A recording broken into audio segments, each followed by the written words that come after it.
Olá, queridos ouvintes. Aqui quem vos fala é a sua contadora de histórias. Sim, a sua. Exclusivamente sua. Hoje eu estou tão feliz, eu quero repartir com vocês. Nós estamos chegando a 2.000 inscritos. Eu estou tão feliz, tão feliz. Como é bom saber. Esse barulho é o vento, tá, gente? Daqui a pouco bate uma. Normal. Estou tão feliz de saber que vocês estão aqui. Vocês estão gostando? Escrevem para eu saber um pouquinho mais sobre vocês.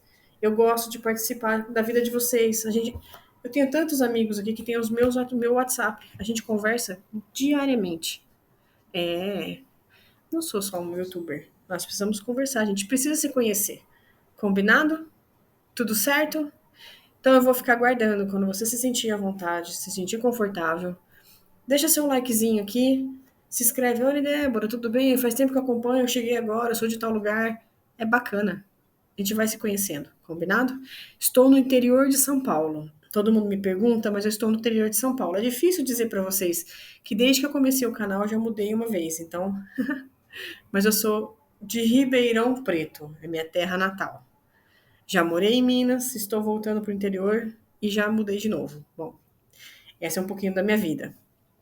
Chegando aos 2.000, eu vou fazer uma live. Melhor ainda, vou fazer uma live para assinantes. Você não quer se transformar num assinante nosso?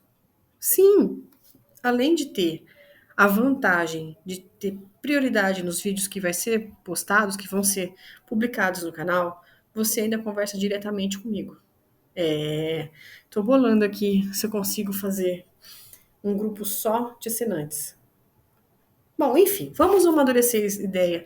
Deixa aqui no comentário se você puder me ajudar, me dar uma orientação. Eu quero ficar mais próxima de vocês. Combinado? Então vamos lá. Hoje eu quero pedir licença para você, família tradicional. Eu quero pedir licença para vocês que são mantêm uma opinião formada sobre a binaridade das pessoas, a escolha de gênero das pessoas, mas hoje eu venho contar uma história atípica. Então, peço, por favor, que abram a cabeça, vamos ouvir com carinho, porque essa pessoa é lutadora, ela é incrível e sim, eu a conheço pessoalmente. E vocês vão se encantar com elas, como eu também me encantei. Muitos erros de português, Christian, desculpa, mas eu vou manter, porque afinal de contas o rapaz viveu muitos anos fora do país e teve que aprender o português em 8 meses. Ah, mas é muita coisa. Não é, gente, é muito difícil. É muito difícil. Eu tô muito feliz com o relato dele, de coração. Não desfazendo dos outros, por favor, que o pessoal não interprete mal. Mas o Christian é fora da casinha, baseado em tudo que ele passou. Bom, chega, Débora, sem mais delongas. Sentem-se confortavelmente em seus sofás, em suas poltronas. Pezinho para cima ou pezinho para baixo, Roseli? Beijo, Roseli. Fiquem à vontade. Coloque a sua aguinha de coco, a sua cervejinha, o seu refrigerante, o que você quiser. Tô aqui com você. Você vai trabalhar? Leve eu junto. Isso, porque aí ficamos juntas e você vai ficar ouvindo a minha história. Pode ser? Então eu vou começar. Olá, contadora. Obrigada por me manter meu nome em segredo. Até então. Opa, eu contei o nome dele um pouquinho antes. Ah, mas tudo bem, mas foi 5 minutos antes, nem isso. Bom, continuando. Eu sou Christian e quero contar a minha própria história.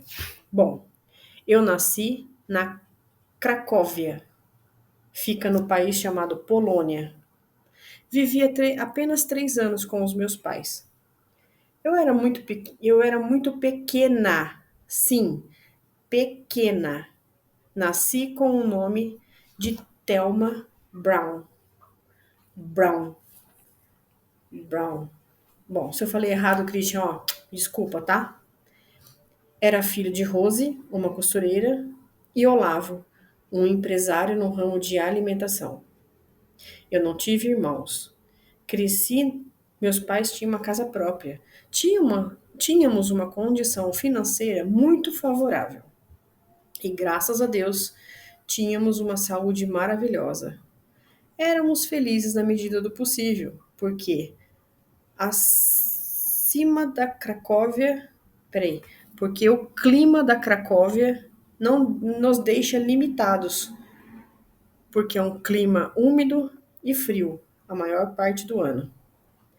Os moradores ficavam cada dia mais fechados em suas casas. Então, interação social é pequena, o que nos favorece, já que somos uma família de lupinos. À noite, meus pais protegiam a casa com um antigo ritual mágico e saíam para correr, pois por 3 anos não tivemos problemas até que fomos atacados. Meus pais tiveram a vida ceifada e eu, pela magia que protegia a casa, fui salvo, porque não conseguiram entrar. Mas eu passei 3 dias e 3 noites sozinho em casa, até eu chorar de fome e uma vizinha descobrir que eu estava sozinha. Fui resgatada e encaminhada para uma escola especial para crianças abandonadas. E aos 3 anos, eu estava sozinha no mundo. A instituição transitória que me colocaram era simples, cheia de boas cuidadoras. Me senti em casa lá. Não doeu tanto. Passei 2 anos e meio nessa instituição. E eu me lembro que eu sentia saudade dos meus pais, porém pouco eu entendia o que estava acontecendo. Eu encarava como uma viagem na casa das tias. Tias essas que eu não tenho. Meus pais são filhos únicos. Bom, a instituição era cheia de crianças. Quando estava completando meus 6 anos, fui transferida para uma instituição maior, com mais crianças e mais cuidadoras. Porém, nessa instituição eu mal dormia, já que as alunas mais velhas tinham permissão de andar pela escola até às 22 horas. E elas nos assustavam, nos faziam mal. Contadora, eu fiz exame médico para entrar nessa instituição, mas foi um exame muito superficial, que deixe bem claro isso. Segui a rotina até então imposta. Estudos de manhã, orações à tarde, até os 12 anos. A rotina era acordar às 5 horas da manhã, fazer a higiene e o desjejum, reunir para as orações das 6 às 7, quando nos dirigíamos para a escola. O clima da escola ainda era muito frio, muito mais frio do que o clima da própria Cracóvia. As pessoas mal se falavam, elas mal se tocavam, porém, nem tudo dura para sempre. Aos 12 anos, com a aproximação da puberdade, eu fui transferida para o prédio ao lado. Cerca de 120 metros de distância do prédio onde eu vivia para o prédio onde eu fui morar. Nessa nova fase da minha vida, passamos por um exame médico um pouquinho mais detalhado. Bom, me colocaram numa maca, sem roupa, apenas com a camisola coberta, cobrindo a parte de cima. O médico abriu as minhas pernas e sentou na minha frente. Aqueles exames. Ele saiu da sala, minutos depois voltando com outro médico. Conversavam sobre um diagnóstico interrogado. Então saíram novamente e trouxeram o diretor da instituição. Eu estava vermelha de vergonha. Nunca tinha feito um exame de médico, ainda mais um exame desses.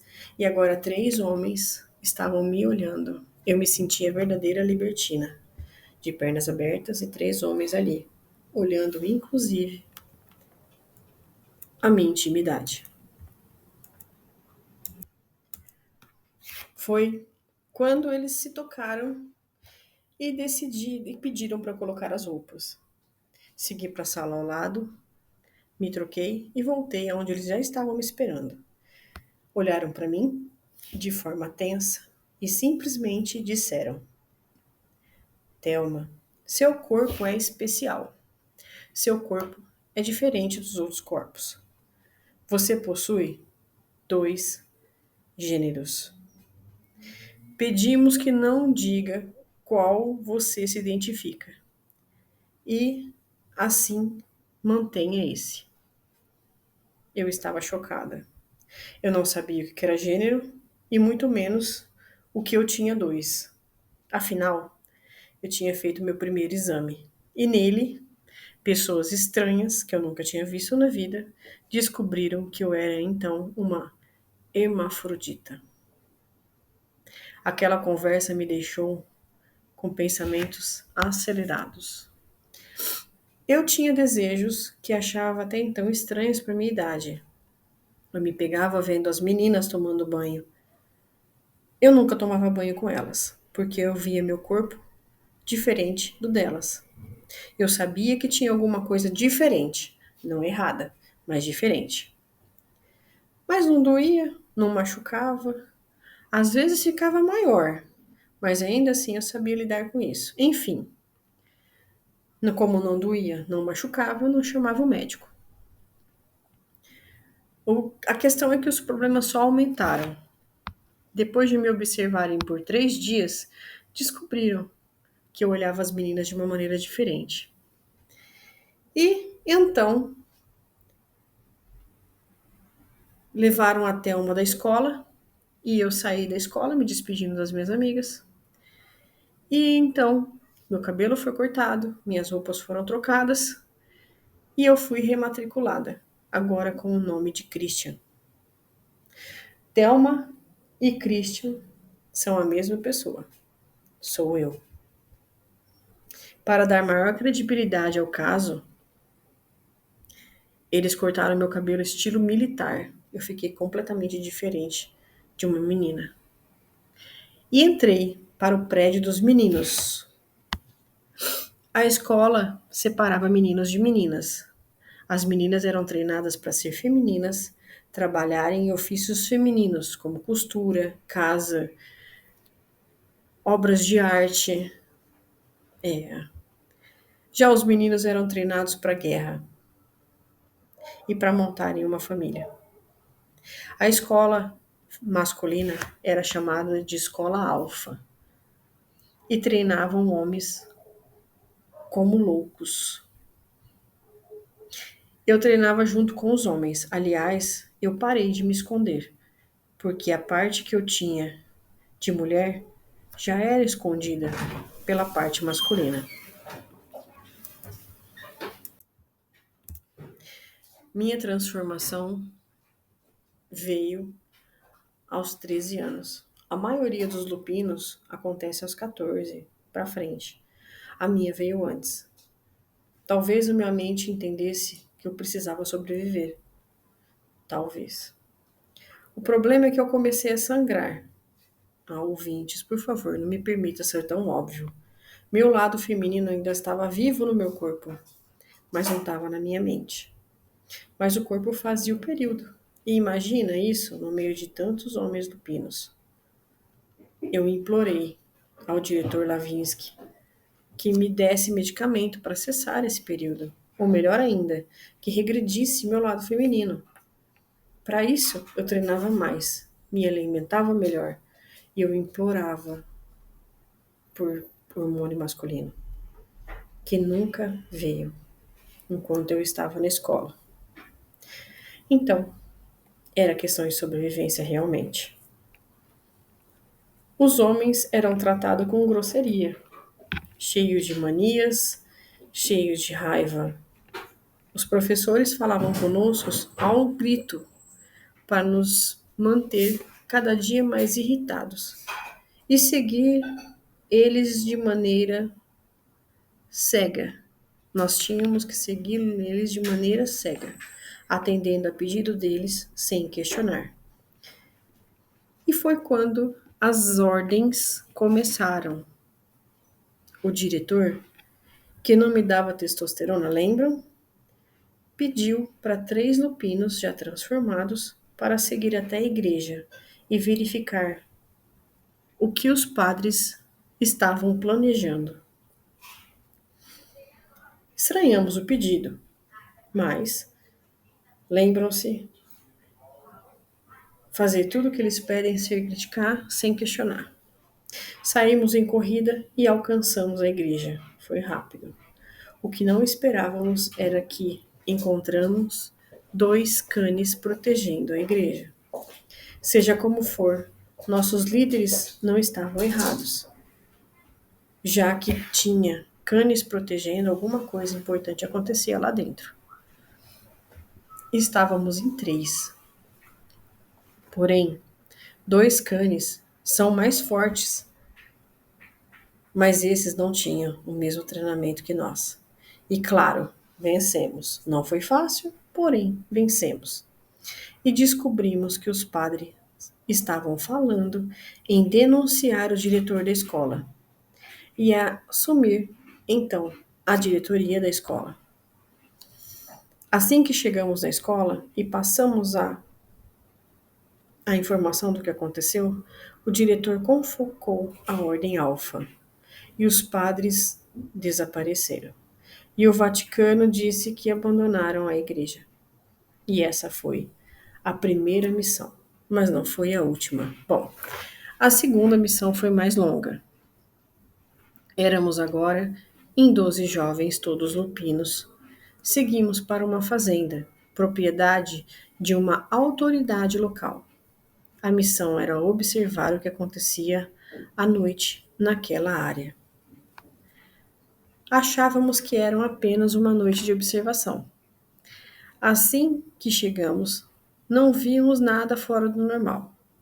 Estávamos correndo em toda a fazenda, verificando cada pedacinho, cada partezinha, cada possível esconderijo. Não tinha presença de humanos, nem sequer cheiros de humanos próximos, ou de qualquer outro animal. E foi no último minuto, na hora que já estávamos indo embora, que vimos a porta de um caminhão se abrindo e 2 homens saíram com espingardas e tiros certeiros, liberados em rajadas e em movimentos rápidos. Mateu e eu corremos pelas costas e os pegamos. Mas infelizmente foi fatal para alguns de nossos amigos. Mas o estrago tinha sido feito.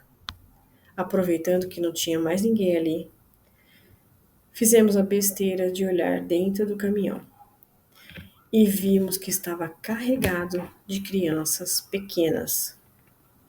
Chamamos reforços e o diretor chamou um amigo dele, delegado, que assumiu todo o processo. E vimos pelos jornais as notícias dizendo que o delegado, que nem sequer estava ali na hora, foi quem salvou e resgatou as crianças. As crianças foram salvas do destino que teriam. Entraram na escola e tiveram outro destino. Bom, na escola Alfa, atende crianças de um modo geral. Geralmente as que precisam. Tinham o grupo dos lupinos, tinham os lincans e os canes, como é conhecido aí no Brasil. Porém, sou um observador. Notávamos que as crianças sumiam. Inclusive, as resgatadas, muitas já não estavam mais entre nós. Quando questionado pelo diretor, ele dizia: uma doença, gripou, pegou uma tuberculose, morreu ali de gripe, você viu, teve uma febre e morreu. Como estávamos todas as noites em missão, os lupinos, eu nunca procurei saber além do que ele me falava. Até que uma noite algo gritou no meu ouvido. Chama intuição no Brasil. Bom, tínhamos uma missão, os rapazes, meus amigos, correram e eu disse que eu ia logo em seguida. Eu tinha pouco tempo, já que eles sentiriam a minha falta. Corri para trás da escola, onde havia um porão. Eu sempre desconfiei do porão e queria ver o que acontecia ali. O diretor evitava que passássemos por ali, já que nosso sentido de faro era acima do normal. 2 anos que eu estava no prédio masculino, eu percebi que não poderíamos estar ali, no subsolo. Era área proibida. E naquele dia, eu queria ver o que exatamente acontecia no porão, no subsolo, onde eu não poderia entrar, onde ninguém mais poderia, além de algumas pessoas escolhidas pelo diretor. Olhei pela janela e vi que haviam crianças do lado de dentro. E elas pareciam estar com sono. Estavam sentadas numa espécie de poltrona. Olhei numa janela mais adiante e vi, pela claridade de dentro, que havia uma criança deitada na maca, e 2 médicos do lado, prestes a fazer uma espécie de cirurgia.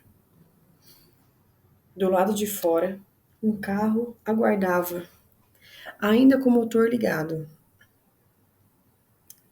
A cirurgia foi rápida e logo uma caixinha com gelo e cheirando fluido corporal foi entregue ao rapaz, que deu em troca uma mala cheia de dinheiro. Acompanhei o rapaz que entregou o dinheiro, mas ele entrou no subsolo e eu não pude ver.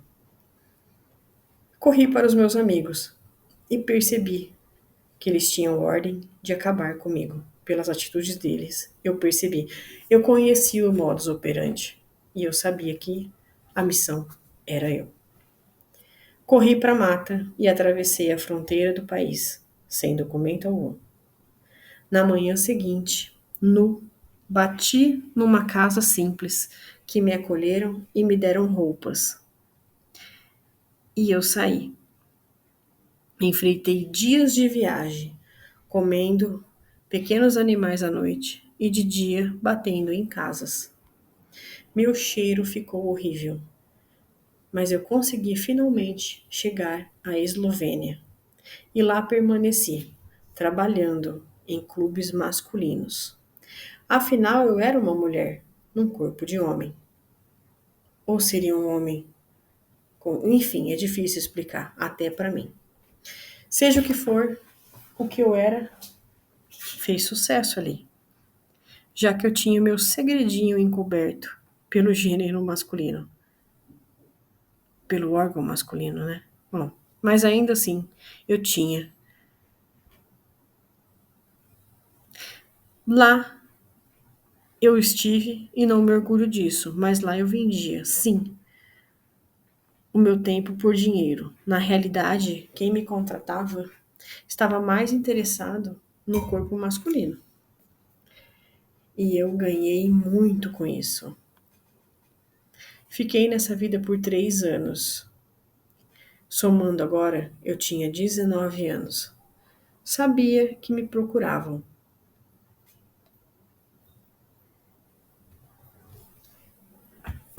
Ainda mais depois que denunciei a escola. E com a ajuda de um cliente que trabalha na Interpol. A denúncia que eu fiz, de forma anônima, trouxe ordens de segurança de todo mundo para essa parte da Polônia, a Cracóvia.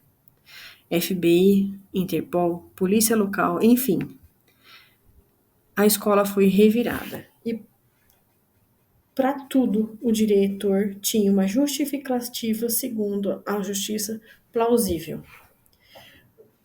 Para toda a prova, o diretor tinha um motivo plausível e segundo a polícia local, o diretor era um homem acima de qualquer suspeitas. Apareceu na escola um departamento que eu nunca tinha ouvido falar, com o nome de DSCOB. Vocês conhecem? Através desse departamento, capturaram, essa é a palavra que usaram, capturaram alguns lobisomens. Eram os meus antigos amigos. Quando a Descobre saiu do país, me senti mais protegido. Eu não sabia que tinha um departamento que capturava os lobisomens. Essa foi nova para mim. Então, em um dia de trabalho normal, um homem loiro de olhos azuis, alto e forte, apareceu e ficou me observando. Achei se tratar de um cliente e fui falar com ele. O rapaz perguntou o valor, eu passei, ele aceitou e nós saímos até onde eu atendia. Fomos a um quarto separado, justamente para esse tipo de trabalho. Era um quarto simples. Tinha uma mesa, duas cadeiras e uma cama. Sem maiores detalhes, né? Quando fomos para o quarto, ele sentou na mesa e me disse: Meu nome é Christopher. Eu sou da Ordem Lupina, disse ele. Ele disse bem devagar, analisando a minha feição. E ele continuou, vendo que eu não tive nenhuma reação, ele continuou. Eu vi que o senhor denunciou a escola da qual te acolheu. Só que eu não tinha noção de que você era um lupino como nós. Dito isso, os olhos dele brilhavam. E os meus responderam instintivamente. Mas eu sei que também sinto um cheiro de mulher nesse quarto. É sua esposa? Ouvintes, eu ri alto. Aquele homem estava sentado na única mesa que eu tinha no quarto. Eu tinha Eu tinha um coldre carregado com uma Glock embaixo da mesa. E na minha meia eu tinha uma Smith Wesson MP 9mm e estava pronto para atirar. Fui treinado para a guerra e sabia que a guerra acontecia a qualquer momento. Christopher começou a me analisar, esperando a minha resposta. Então eu disse: O cheiro de mulher é meu.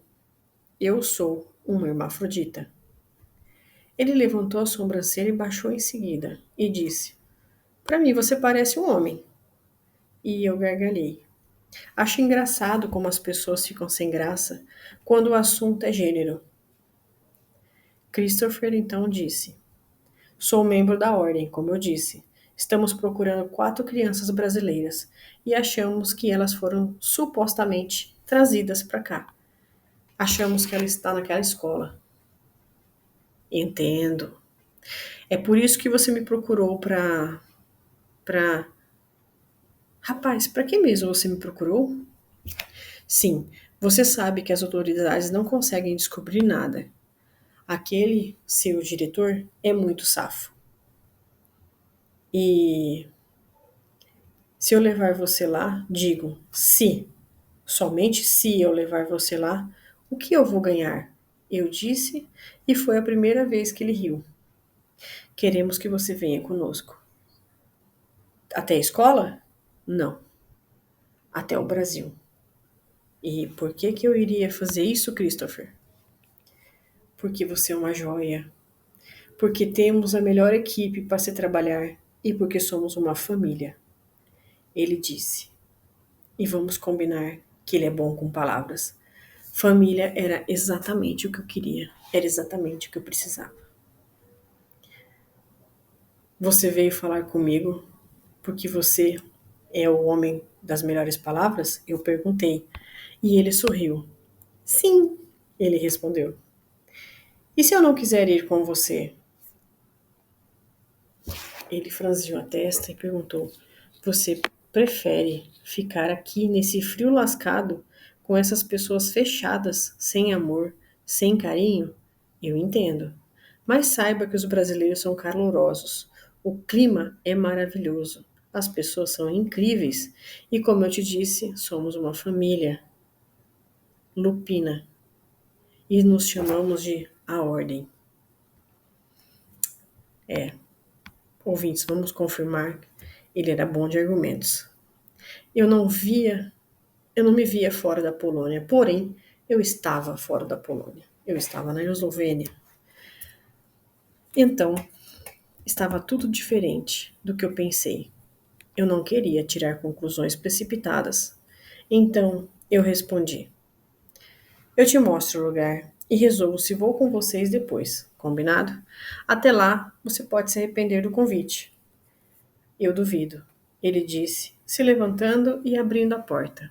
Foi quando eu vi que do lado de fora tinham mais 8 homens da ordem, esperando o desenrolar da conversa. Eu senti o cheiro de arma vindo deles, e eu com 2 pistolas em casa. Ali eu já gostei da ordem. Saber que uns protegem os outros é a minha cara. Christopher me apresentou a todos os rapazes que estavam ali, do lado de fora, e falavam em português, ou seja, eu não entendi nada. Peguei algumas coisas que eu tinha e saímos rumo à cidade de Cracóvia, rumo ao prédio da Alfa. Nos instalamos em uma pousada, pagaram à vista para não gerar incômodos ou provas, e escrevi um papel mostrando todo o prédio do que eu me lembrava que era a escola. Eles disseram que ficariam juntos diante do nosso modo de combate, diferente do nosso modo de combate. Mas respeitei. Cada um tem um jeito diferente de ser. Então, se eles lutam juntos, vamos lutar juntos. Iríamos naquela noite mesmo e nos preparamos e seguimos rumo à escola. Estava tudo muito calmo, como se nada tivesse acontecido ou acontecendo. O incrível foi que entramos com muita facilidade, como se alguém já nos esperássemos. Encontramos no subsolo apenas 20 crianças e levamos elas em segurança até o caminhão, que estava parado próximo, nos esperando. E assim foram resgatadas, sem tiros, sem gritos, sem uma guerra. As crianças foram levadas da fronteira e receberam cuidados médicos. Estavam anêmicas, abaixo do peso, e foram abandonadas no subsolo há alguns dias. Ajudei no que pude e esperei para ajudar a todos.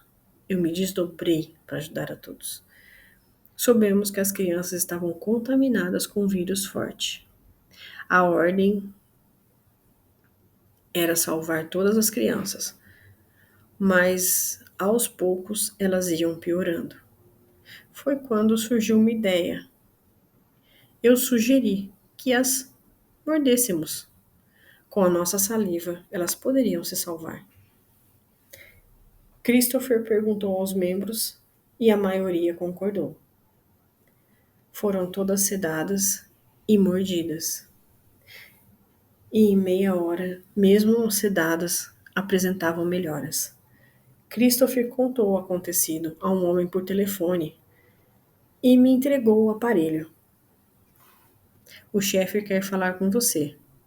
Peguei o aparelho e ouvi do outro lado. Alô? Eu disse. Christian, muito prazer. Eu sou Erd Álvares. Sou alemão e diretor na Ordem do Brasil. Quero te agradecer pela ajuda e convidar você a fazer parte da nossa família. Uau! Não esperava que o diretor fosse me convidar pessoalmente. Passo uns dias no Brasil. Se me adaptar, eu fico. Combinado? Combinado. Venha junto com os meninos. Faça boa viagem. Te encontro aqui. 3 dias depois, eu estava hospedado em um hotel na cidade de Belo Horizonte, me adaptando com o clima, me adaptando com a comida, me adaptando com o Brasil. E eu estava no Brasil. Confesso que eu não esperava o que eu encontrei. A cidade era quente demais para o meu gosto, afinal sou um polonês. Mas o calor permitia que as pessoas saíssem de casas, andassem nas ruas, e eu vissem muitas pessoas nas ruas com um sorriso no rosto, sempre prontas para um bom dia, para uma boa tarde. Naquela época eu não sabia muito o que significava não, mas eu sorri em resposta. Estudei o português por meses. Afinal, não é uma língua fácil. Eu me encantei com o povo brasileiro, caloroso, cheio de comemorações. Tudo se comemora no Brasil. Seu time ganhou o campeonato? Comemora. Seu time ganhou o jogo? Comemora. Comemora aniversário de anos, comemoram o mêsversário, comemoram o aniversário do pet, comemoram até o final de semana, que aqui no Brasil não se trabalha. Enquanto eu aprendi o português, falava com os membros da ordem em inglês, os que sabiam. Enquanto eu não aprendi a língua local, aprendi e desenvolvi o dom de ler feições. Exatamente. Eu não sentia um peso morto entre os membros da ordem, mas eu sabia que pelas algumas feições, alguns deles tiravam um sarro de mim. Não é bullying, é sarro. Não pela minha condição de hermafrodita, todos eles sabiam e ninguém questionava, mas pela minha pele clara, muito mais clara que a pele de brasileiros, além do meu tamanho. Bom, eu tenho 2,3 m de altura, o que me destaca um pouquinho no meio da multidão. E claro, quem conhece os lupinos sabe que somos muito brincalhões, somos eternas crianças. O que notamos entre os lupinos é que podem estar brincando à vontade, tirando sarro um dos outros, o que nós fazemos muito bem, e todos os dias. Mas nos transformamos em guerreiros quando o assunto é guerra. Quando o assunto é proteger um dos nossos. Bom, voltando ao meu conto, eu morava num apartamento dentro do complexo dos Álvares. Era assim que chamava, Complexo Álvares. Eu conheci o Dr. Luiz Álvares, que levantou detalhes da minha vida e da minha infância. E então passei a conhecer mais sobre o que é ter uma família. A Ordem é uma grande família lupina. Passei 9 meses, eu já conhecia bem o português. Não sabia tudo, por favor. Aliás, perdoem os meus erros. Mas eu entendia muito bem. Tá bom, não muito bem. Entendam. Por favor, se compadeçam de um gringo. Mas entendi assim. Eu recebi minha primeira missão brasileira. Eu ia sozinha. Nesses 8 meses, eu pratiquei em algumas missões pequenas. Desenvolvi senso de rede imersa. Deixa eu ver se eu consigo traduzir para vocês. Rede, eu digo rede de computador. Eu nem sabia que eu tinha esse dom. E eu gostei muito de mexer com computadores. Eu conheci os filhos de Ed, e um deles me chamou a atenção, a Rafaela. Acompanhei todo o processo de transição dela para Rafael. E como ele é especialista em redes, nos aproximamos bastante. Ele é casado com uma cigana, a Magali, e então passei a frequentar algumas festas no acampamento cigano, a convite de Magali. As festas brasileiras se distanciam das festas ciganas, que são regadas à base de pães, bolos e muita fruta. As danças ciganas eram um capítulo à parte. O som começa com um toque simples e devagar e vão aumentando, assim como os corpos das ciganas. Parece que o corpo de cigana toca os instrumentos com tamanha sincronia entre o músico e dançarina. Era muito mágico. Parecia que existe magia ali, entrando na dança, a sincronia. Era sempre lindo. Eu era sempre convidado e tinham muitos moradores da comunidade também, assim como muitos membros da ordem. Tudo convidado. A relação entre os ciganos e a ordem dos lupinos era muito estreita. Falava muito da Natasha, depois de Neon, e principalmente da Esmeralda, todas ciganas. Estavam na festa Natasha e Neon, já que Esmeralda estava em viagem para o Mato Grosso, visitando a irmã gêmea de seu marido, a Samara. Como eu disse, sou um polonês, e explicar não é o meu forte. Parece que Erde tem filhos gêmeos, Samuel e Samara. Samuel casado com Esmeralda e Samara casada com um engenheiro que mora no Mato Grosso do Sul. Ou, perdão, Mato Grosso. Ouvintes, sou uma pessoa calada por natureza. Eu prefiro observar, mas como eu não sou nada discreto, entre os ciganos eu era uma presa fácil. Eu era o observado. Eu não estava acostumada a ser observado, então eu mal ficava sentado. Sabe quando você tem a sensação de que o banquinho que você está sentado está coçando? Então, eu percebia que ficar em pé era ainda pior, com esse tamanho todo. Eu chamava ainda mais atenção. Foi quando Natasha e Neon me puxaram delicadamente pelo braço, até a roda de dança. Ouvintes, eu não sei dançar. Não sei, definitivamente eu não sei dançar.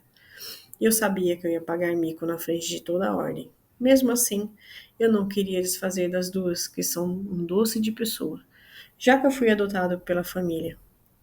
Sendo assim, eu cedi. Elas dançavam ao meu redor, brincando, indicando movimentos, mas eu não sabia. O máximo que eu fiz foi colocar os meus dedos indicadores para cima e ficar movimentando e intercalando os dois. As mulheres dançavam lindamente ao meu redor. Suas saias rodavam e encontravam as minhas. Vez em quando as saias delas encostavam na barra da minha calça. Parecia que estavam contando uma história na música e na dança. Quando elas pararam e a roda de dança se abriu, em uma ponta estava eu e na outra ponta estava uma linda cigana vestida toda de vermelho. Seu vestido estava cheio de pedras que brilhavam quando a luz refletia. Era uma mulher loira, de olhos azuis, vestido cheio de pedrarias. Ela estava com os olhos inchados e levemente vermelhos. Ela caminhava em minha direção e a cada passo um bumbo tocava, em perfeita sincronia. Os olhos dela estavam fixos ao meu e mantive o olhar nos olhos dela, e as lágrimas escorriam dos olhos dela. Eu me mantive calmo. Procurei deixar meu rosto quase impassível. A cigana percorreu metade do caminho, parou e esticou o braço no meu rumo, apontando o indicador para mim. O bumbo parou e ela ficou nessa posição. Quando começou a tocar o violão e uma canção triste, contando uma história dolorida, porque a dançarina estava chorando. Olhei ao redor. As outras dançarinas estavam igualmente chorando. A cigana de vermelho dançou lindamente, enquanto lágrimas caíam de sua face. Eu me senti. Eu me senti tocado. Senti que meu coração apertou e tive a sensação de estar afogando. Me faltou o ar. Me senti como se eu estivesse preso. Senti lágrimas pesadas descerem no meu rosto. Lembrei dos meus pais, de momentos felizes que passei com eles. Eu nem sabia se os pensamentos, se esses momentos eram inventados pela minha mente ou se foram reais. Mas eu os mantinha. Queria me controlar, mas a música, o ambiente, o cheiro, a dança, eu extravasei. Alguns conhecidos lupinos enxugaram os narizes assim, ó. Estavam chorando também. Então me senti à vontade e deixei que as lágrimas corressem pelos meus olhos. A dançarina se aproximou, colocou o braço em mim e foi rodopiando, se expressando em mais lindo bailar. Conforme os acordes da música, ficou muito emocionante. Ela estava se expressando ao meu redor, fazendo gestos, chorando, bailando, se expressando sem palavras. Nenhuma palavra foi dita. E a música estava no auge quando a dançarina soltou seu corpo. E por instinto lupino a segurei, antes que o corpo dela chegasse ao chão. Ela estava com os olhos fechados, esperando o impacto de seu corpo no chão, quando ela sentiu que meus braços, minhas mãos segurando ela forte. Ela abriu os olhos assustada. Eu a olhei nos olhos. Estávamos muito próximos. Eu senti seu cheiro de mirra e uma mistura de sentimentos me inundou. Senti a maciez do seu corpo esbelto. Ouvi os batimentos cardíacos dela acelerando. Eu quis a beijar, mas não podia. Sabia que estávamos sendo observados. Sabia que ela estava triste. Mas o que eu sabia dela? Eu não sabia se ela tinha compromisso com alguém. Eu não sabia se a cara metade dela estava observando ela dançar. Mas então, movido pela proximidade, pela magia do acampamento, pelo momento que tinha acontecido ali, por tudo que aconteceu ao redor, e tomada de surpresa quando ela me beijou e eu retribuí. Não sei dizer quanto tempo ficamos assim, quando eram nos meus braços e as bocas unidas. O clima foi quebrado quando Christopher disse: Vejo que conheceu a Isis. E com esse comentário, os lupinos presentes no local riram de mim. A levantei com cuidado, delicadamente, e fiz reverência a ela, agradecendo ao beijo, à dança, e saí me unindo aos lupinos. Sabia que tínhamos que correr, e saímos logo em seguida. Fomos nos preparar para correr, tirar as roupas, deixar o lugar seguro para depois correr. Quando Christopher me disse: Você não sabe, mas tem outro alguém que também está de olho na Isis. Olhei para ele e disse: Não estou de olho na Isis. Respondi, querendo encerrar aquele assunto. Mas a realidade, ouvintes, foi que eu gostei do beijo, eu gostei da dança, eu gostei da linda loira. Mas lembram? Eu tenho uma pequena peculiaridade. Então, eu não me iludia. Mas Christopher disse: Sabe, cara, eu gosto de você. Então, eu só vim te avisar que você tem um concorrente. Obrigada pelo aviso, mas eu não tô afim. E senti uma presença atrás de mim. Sabia que era um lupino. E então eu senti um tapinha na nuca. Me virei assustado e vi André, com feições bravas, me olhando e gesticulando. Eu já falava muito bem o português, mas a velocidade que ele falava eu não consegui traduzir muita coisa. Então eu vou colocar aqui o que eu consegui entender para que não fique fora de contexto. Ele disse: Cara, qual é? Isis está comigo, disse André, e Christopher respondeu: Não, cara, você a quer. Mas não, ela não está com você. Ela não te aceitou ainda, você sabe disso, cara. Christopher colocou o braço no ombro de André, que o repudiou, e voltou a gritar comigo, com os olhos de fera, me acusando de tê-lo traído. Fomos resgatar as crianças e Christopher te trouxe para cá. Maldito dia. Eu disse que não era bom sinal, disse André. Eu sabia que você era mau caráter, cara. Izzy está comigo. Não pode me atravessar assim. E eu respondi: Me desculpe, André. Eu não sabia. Foi a primeira vez que a vi. Desculpe mesmo. Quero você longe dela, cara. Nós vamos nos casar. E não quero ela próxima a você. Baixei a cabeça, em sinal de respeito, e disse: Tudo bem, me desculpe.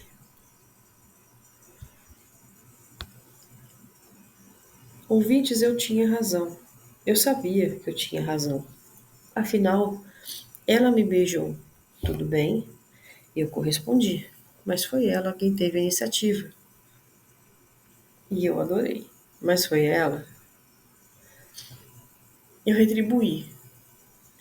Pelo momento, pela empolgação, pela magia do ambiente. Eu retribuí. Ela poderia sim amar ele. E nesse caso, eu deveria me afastar.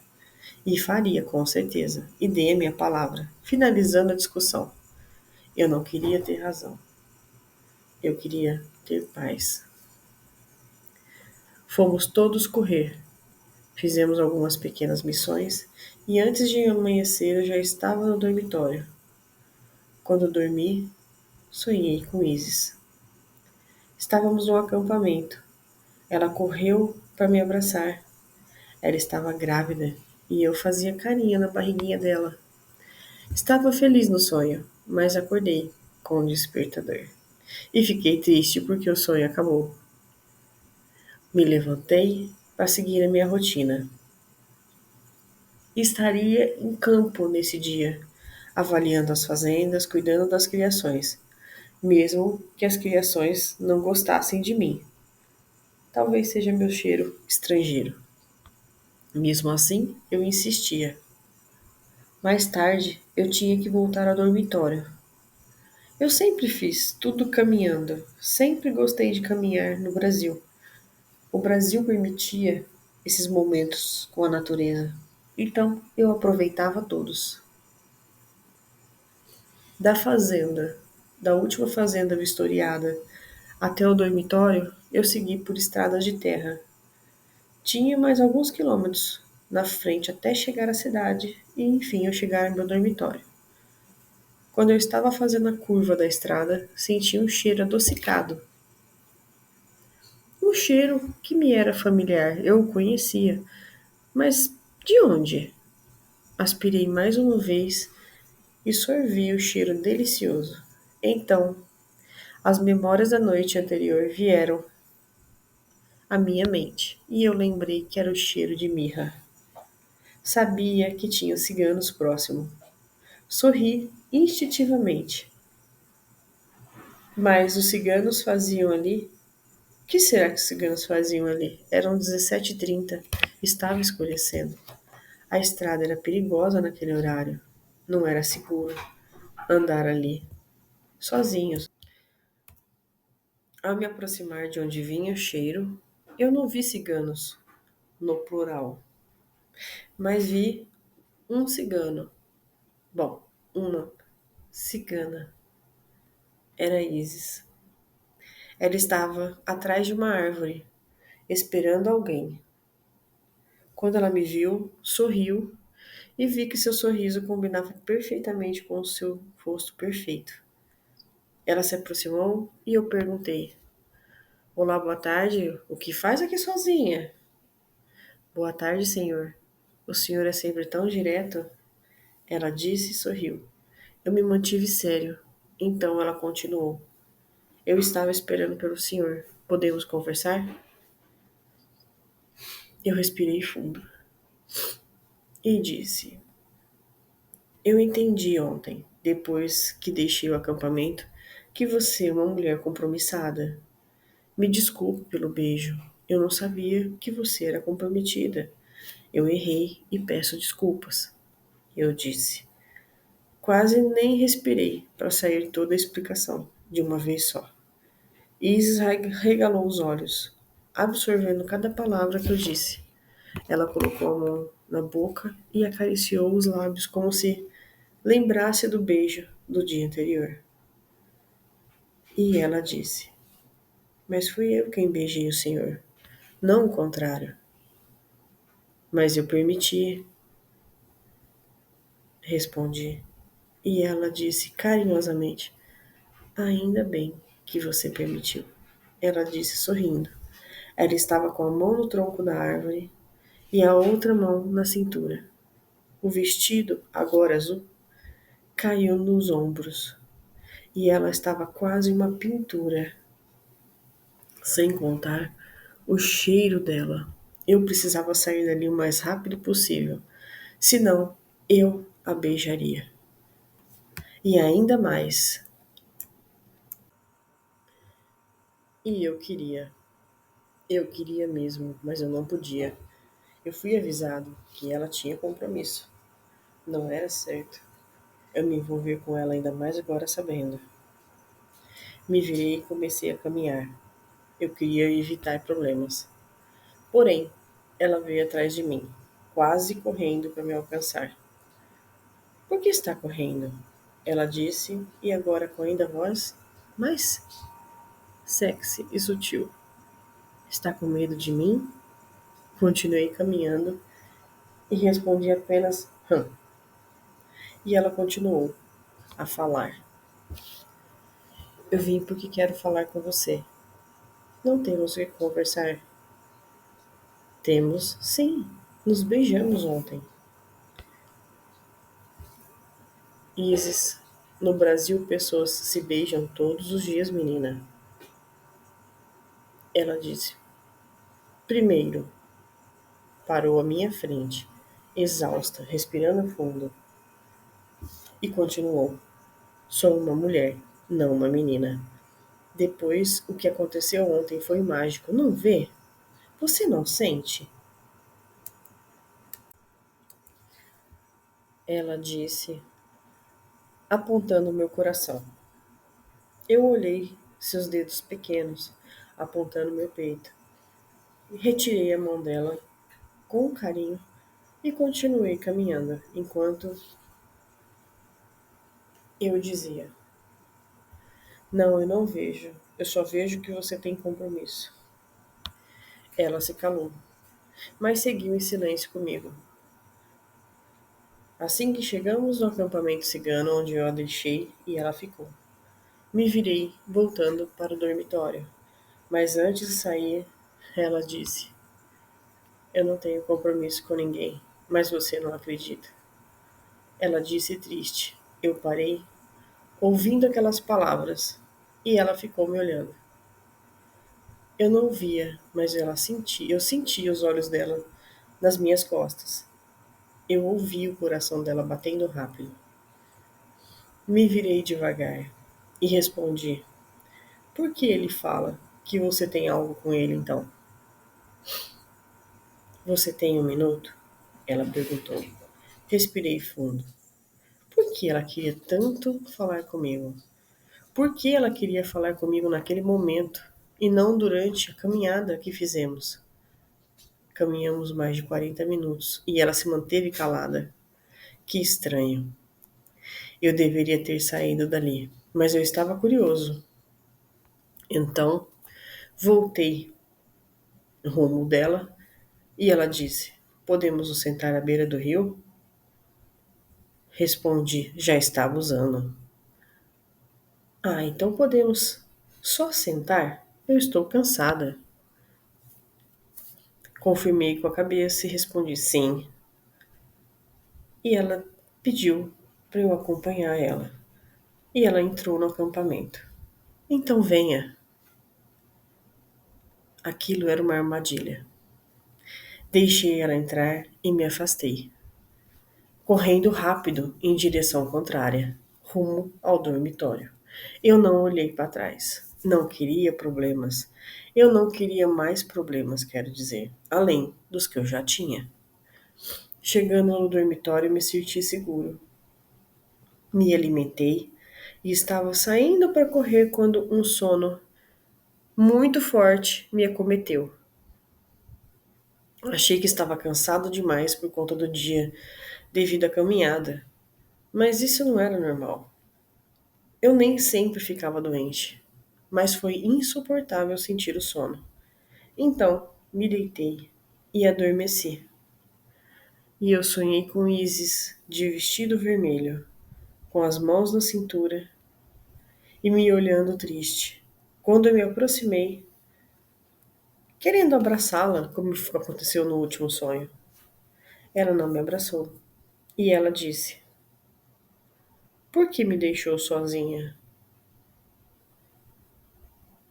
É, eu me afastei dela e procurei a barriguinha de bebê. No último sonho, ela estava com uma barriguinha de bebê. Naquele, ela não estava. Ela ficou ainda mais brava e disse: Christian, não tem bebê aí ainda.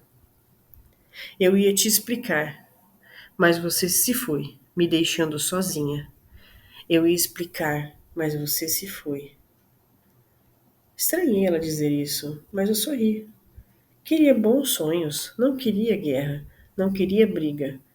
Mas Isis estava com feições bravas no sonho, e ela continuou: Você, eu sabia que você viria, mas você está levando isso numa brincadeira. Que brincadeira, mulher? Você tem compromisso com André. Eu disse e Isis colocou a mão no rosto, em sinal que eu não tinha entendido nada do recado que ela estava ali para passar. E eu não queria entender ela. Eu queria me afastar. A realidade, eu nem queria saber, mas a lei lupina é que respeitamos. Então, eu nem poderia estar com ela. Eu não poderia sonhar com ela. Eu deveria estar respeitando a ordem. Afinal de contas, um lupino está na minha frente. Isso não poderia acontecer de jeito nenhum. Eu queria acordar, mas aquela mulher mexia comigo. Ah, mexia. Deveria ter sido beijo, só pode ser. Mas ela não estava calada. Ela continuou falando. Christian, eu esperei você. Eu sofri até você chegar. Contei a você a minha história, mas você não entendeu. André é alguém que está confundindo amizade com amor. Não tenho ele como alguém além de amizade. Acredite, acredite, acredite. E ela repetia essa frase. E eu despertei, ouvindo ainda ela dizer: Acredite. Que sonho estranho, eu pensei. Deveria ter sido minha memória fresca. Eu pensei tanto nela que acabei sonhando com ela.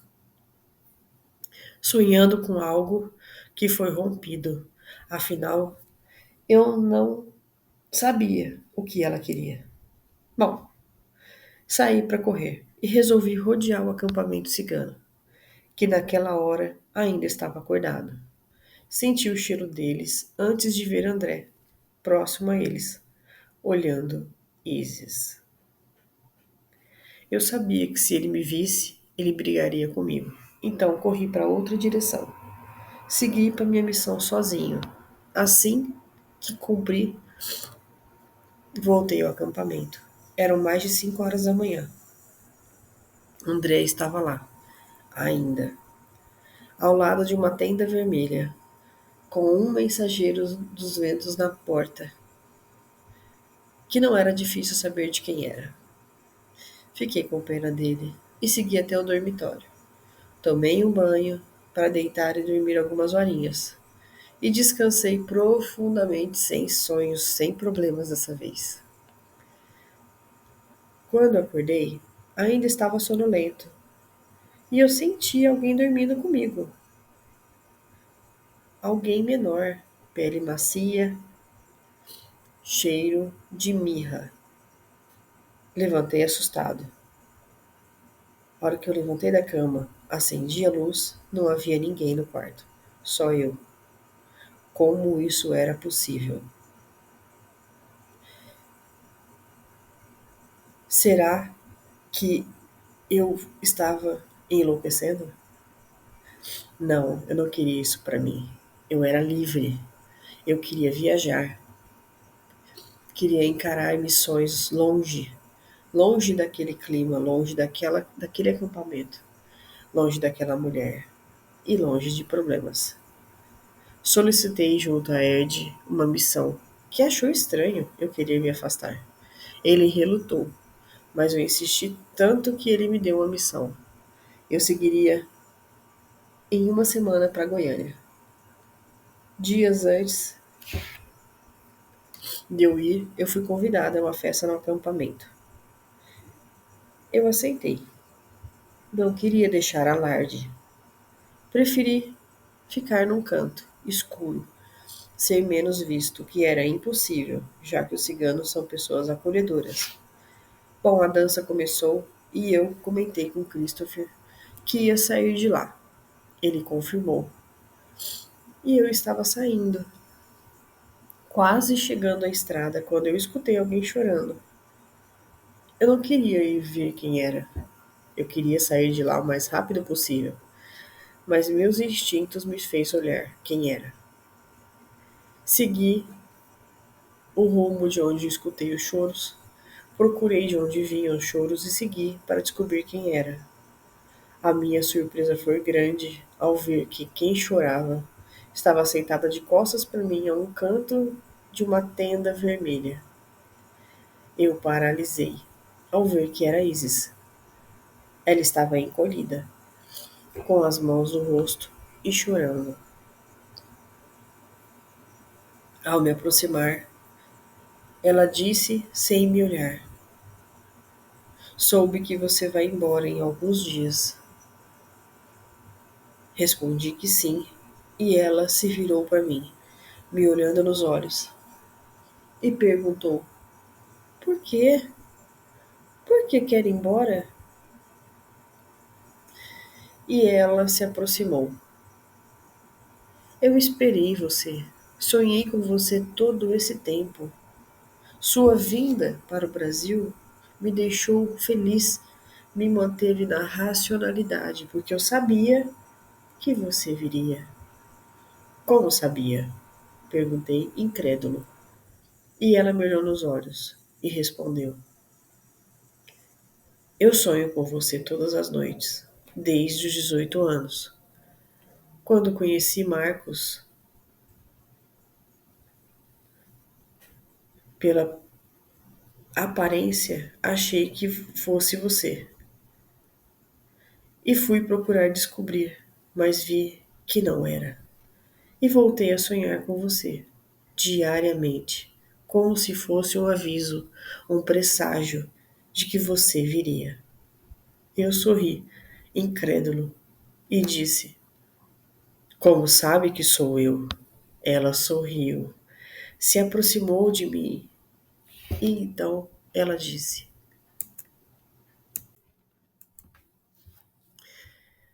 Eu sei do seu segredo. E ela disse baixinho. Eu fiquei com o rosto vermelho, mas sempre fui curioso e me mantive calado, esperando ela falar. E ela falou: Eu sei da sua cicatriz na cintura. Ela disse e eu pensei: Bom, isso é normal para um guerreiro, né? E foi quando ela soltou a seguinte frase: Essa cicatriz tem formato de um triângulo, que foi uma lança que pegou o lado direito do seu tronco, na região da cintura. Ouvintes, eu arregalei os olhos. Bom, mas ela poderia ter feito um comentário de sorte. Eu realmente tinha uma marca na cintura, em formato de lança. Eu me calei, esperando ela me convencer.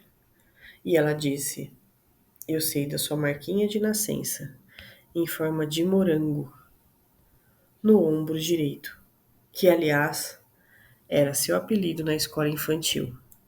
Moranguinho. Ela disse. Já estava ficando tensa a conversa.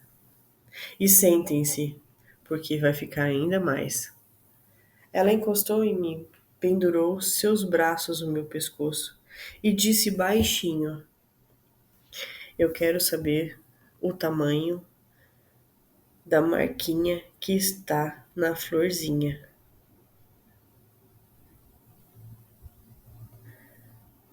Ouvintes, eu tenho uma marquinha ao lado da vulva. Mas como ela sabia? Será os sonhos? Os sonhos contaram, é? Como assim, gente? Eu fiquei sem entender. Só observei. Se fosse coincidência, era muita coincidência. Se fosse sorte, ela era uma mulher de muita sorte nos palpites. Ela poderia inclusive jogar cartas, afinal, o talento é dela.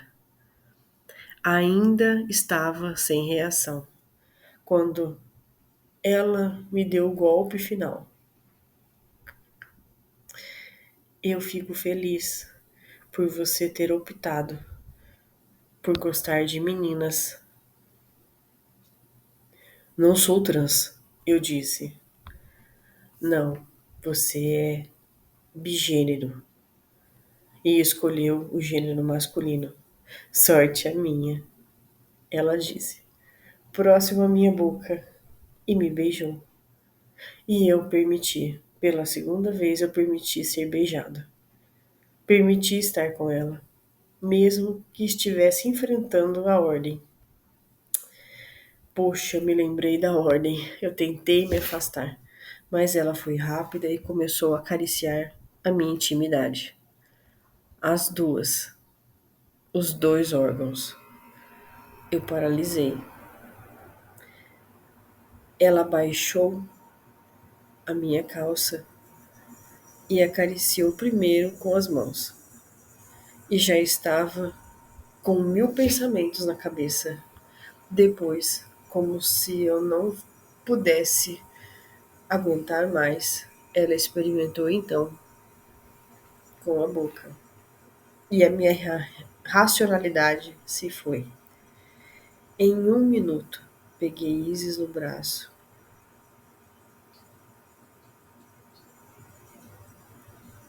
Segurei ela no colo. E o restante ela quem fez. Eu juro, ela fez. Ainda no meu colo, ela encaixou junto dela. Em movimentos juntos, sincronizados em um sentimento completo. Jorramos juntos. Quando nos acalmamos, eu não deixei ela sair do meu colo. Eu não queria perder aquele momento. Eu queria eternizar. Mas eu ouvi a voz de André logo atrás de mim. Baixei Isis delicadamente até o chão e baixei o vestido dela. Quando me virei para André, ele estava a 5 metros de nós. E Isis disse: Christian, por favor, nos deixe a sós. Eu preciso falar com ele.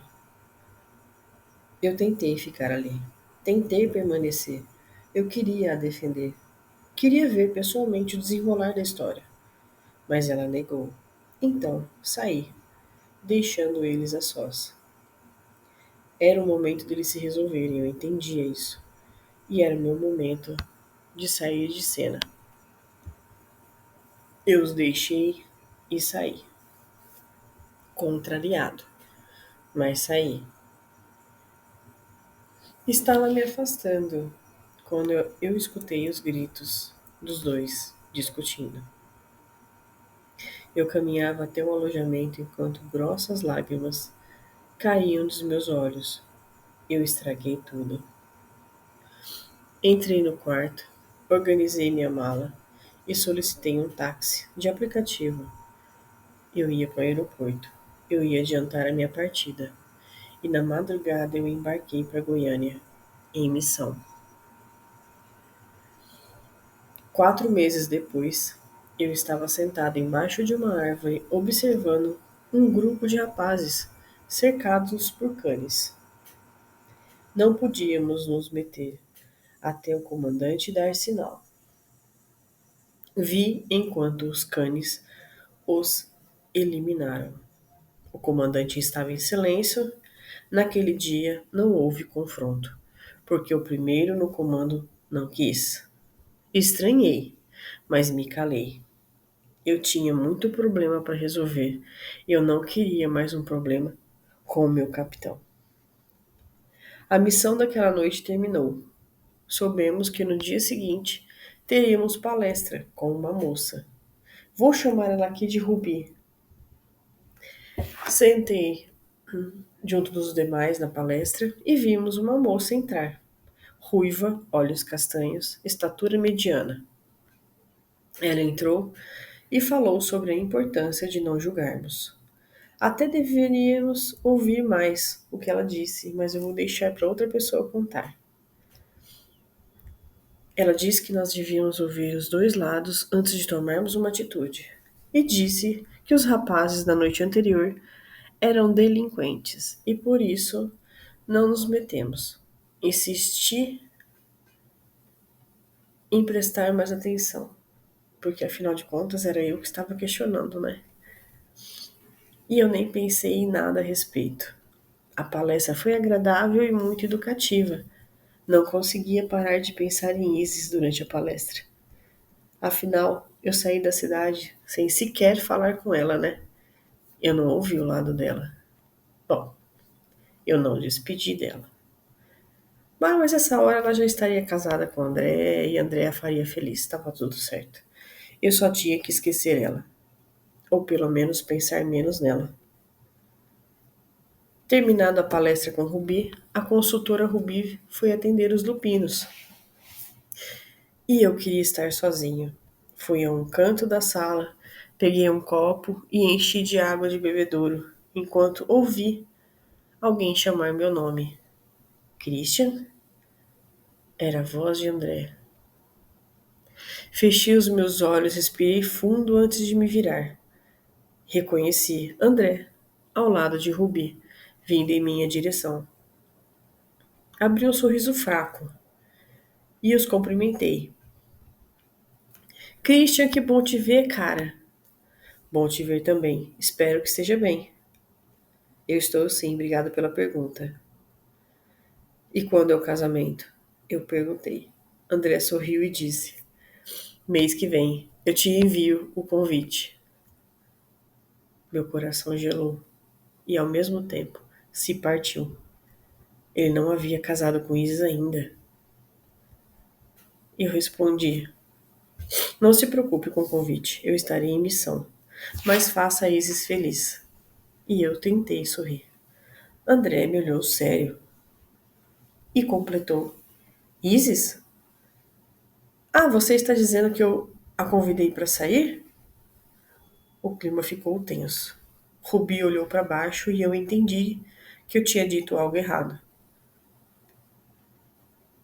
Christian, essa é Rubi. É a minha noiva. Vamos nos casar o mês que vem. Desculpe pelo transtorno. Eu sei que eu te devo desculpas, cara. E eu não ouvi mais nada do que ele disse. Quando finalmente eu consegui balbuciar alguma palavra, eu perguntei: mas Isis?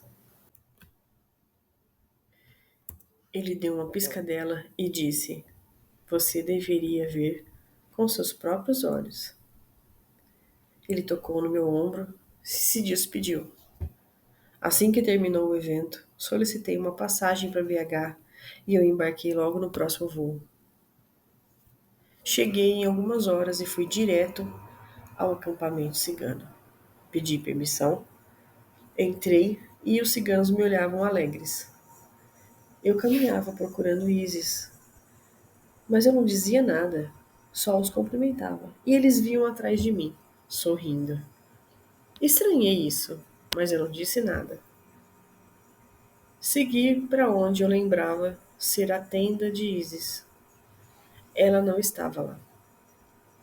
Então eu segui para o rio. Encontrei algumas ciganas lavando suas roupas, outras colocando para clarear ao lado do rio. E uma cigana estava deitada no chão, de barriga para cima, embaixo de uma árvore, com os olhos fechados. A cigana fazia silêncio e eu me aproximei. Ela não me viu, mas eu a via. Eu senti seu cheiro. Eu ouvia seu coração bater. Os dois corações. Meu Deus, dois corações. Isso só acontecia quando uma mulher estava grávida. Estaria Isis grávida? E se esse filho fosse meu? Ao me aproximar, pisei em uma folha seca e Isis abriu os olhos. Olhou ao redor e me viu. Se sentou assustada. Christian, o que faz aqui? Vim te ver, Isis. Por onde esteve? Baixei a cabeça e respondi, fugindo. Fugindo de quem? Fugindo de você. Fugindo de mim. Fugindo do que eu sinto por você. Eu disse. E ela colocou a mão na barriguinha. Sim, essa foi a confirmação, ela estava grávida. Mas eu não queria perguntar quem que era o pai, porque eu queria ser o pai. Sim, você fugiu de nós, você fugiu da sua família. Isis, eu achei que você se casaria com André. André teve um episódio de obsessão por mim. Eu nunca o amei. Nunca tivemos nada. E o bebê? Perguntei, com muito receio dela falar um outro nome. Ela era livre, ela tinha esse direito. Eu a deixei. Mas então, ela respondeu: esse bebê tem sangue polonês. Me abaixei, peguei ela no colo e a beijei, enquanto alguns ciganos que me seguiram para ver o desfecho da história aplaudiram. Sim, nós tínhamos plateia, plateia cigana. Isis afastou do beijo, olhou para eles e sorriu. Depois ela me olhou nos olhos e disse: e agora? Respondi: e agora nós ficamos juntos. E essa foi a história de Christian e Thelma, que são a mesma pessoa. Eu quero deixar meu agradecimento a você que chegou até aqui, escutou a história inteira. Tentei não mexer muito na história. Vocês podem ver que ele é muito bom no português, que é uma língua que não é fácil. Porém, tem algumas coisas que estão meio fora de ordem. Não tem importância, nós fazemos também isso. Peço licença a todos para pedir mais uma vez.